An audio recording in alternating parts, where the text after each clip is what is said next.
আজি কইনা আঠমঙলা আছিলে এয়া ভাতৰ যোগাৰ কৰা হৈছে এয়া কি খাচী মাংস পনীৰ দাইল মাছ এই চব্জি কণী তেনেকৈ আৰু 8খন কৰিছোঁ আৰু এইফালে কইনা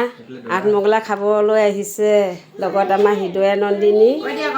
আলহী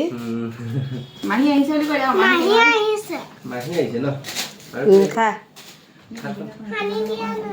খোৱা এতিয়া ভাত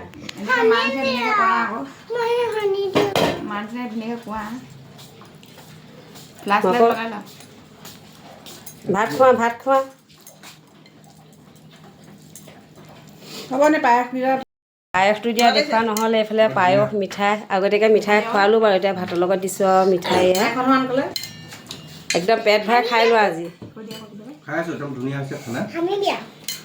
8খন চব্জি আছে খাই বহুত এটা খাচী মাংস মাছ পনীৰ কণী তাৰ বাকী চব্জিখিনি আৰু কি কি মিক্স আছে জানো কাঠফুলা আছে অঁ কাঠফুলা চব্জি আছে